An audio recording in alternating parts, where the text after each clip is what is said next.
changer la culture, c'est vraiment une chose qui est vraiment difficile. Une mère comme moi, parler de la sexualité, c'était un tabou dans notre coutume. Et grâce aux enseignements de parcours, nous avons pu montrer aux gens que tant que nous ne sommes pas en train de parler de nous-mêmes, de notre vie, les choses ne peuvent pas changer. Et les gens étaient en train de mourir sans connaître qu'est-ce qui s'est passé.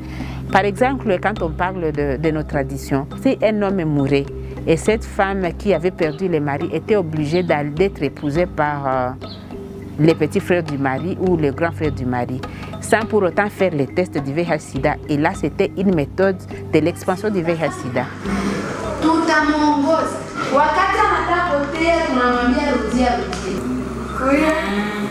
L'approche parcours consiste à une formation sur les méthodes de la prise de lutte contre le VIH, en passant par une formation communautaire participative, et où l'on essaie d'exploiter tous les thèmes possibles qui ont des relations avec le VIH. Mais aussi, on engage d'autres thèmes, tels que la coutume, la culture des individus, leur propre comportement. Awa bato bazomona kaka moto soki aza séropositif, non aza moto moko boye asalaki kindumba, aza moto moko mwa méfiance moko boye, bato balingaka mpenza komibimisa te mpo ayebanaki aza séropositif. Pour ceux qui yebani kaka ki aza séropositif, c'est tout un problème. Donc bakolobela ye kotonga koseka, bato balingaka na bango ta yebanaki aza séropositif.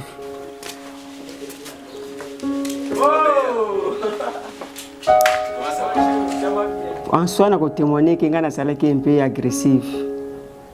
Donc caractère nanga izalaki bongo. Mais vraiment parcours yaki ko sunganga ikitisinga que non, faut pas être agressif, que ça la peut passivité, mais il faut qu'on yeba ko accepter l'autre.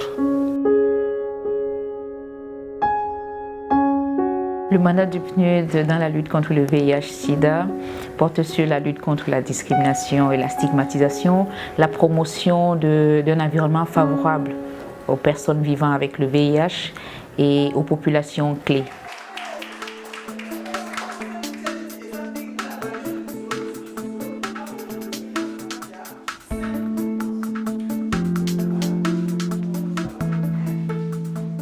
Nandoye ba tête ko la capote.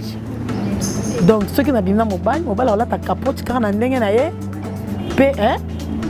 Mais pour le moment ndenge na sina comprendre balakisanga na ndenge ko ta capote ya basi na ko ta capote ya mibali. C'est que na ko sa sunto to bongo te. Donc ngamo ko na bandi yango. Et puis na ko lakisa baninga nanga. Ce qui na ko la na mobile na butu 10 coups, c'est que ko la ta 10 capotes. Nazana batadi awa pour nous superviser baninga au bazar le kolangai. Donc ça dit faut voir que c'est la préservatif systématiquement dans le lubrifiant.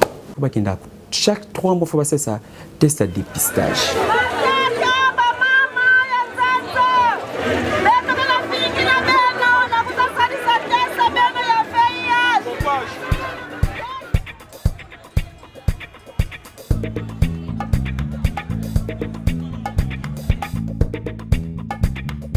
On a que te dit la formation, ils ont droit.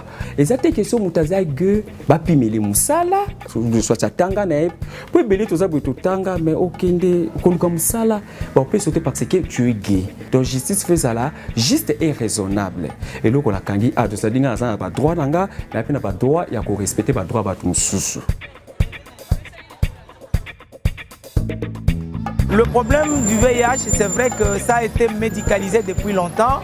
Mais aujourd'hui, les études ont montré qu'il est très difficile d'arriver au bout de cette pandémie sans intégrer la question des droits humains.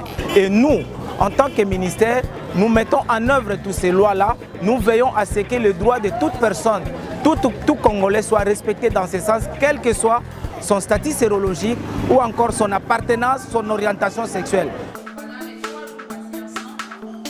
En 2012, déjà, le PNUD a financé au niveau national l'enquête sur la stigmatisation et la discrimination qu'on appelle index stigma des personnes infectées par le VIH.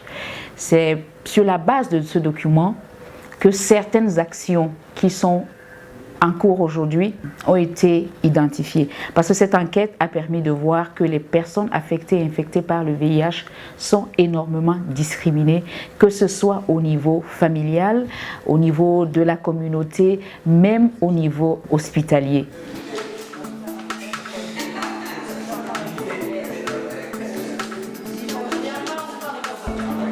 Nous demanderions beaucoup plus au PNUD qu'ils puissent dupliquer les mêmes programmes ailleurs, puisque c'est une bonne approche qui peut aider les gens à s'exprimer et à parler de leurs problèmes entre les hommes et les femmes, même les jeunes gens. Et même les messages que les femmes avaient, ils avaient aussi la capacité de les relayer dans leur ménage à leurs enfants et à leurs maris.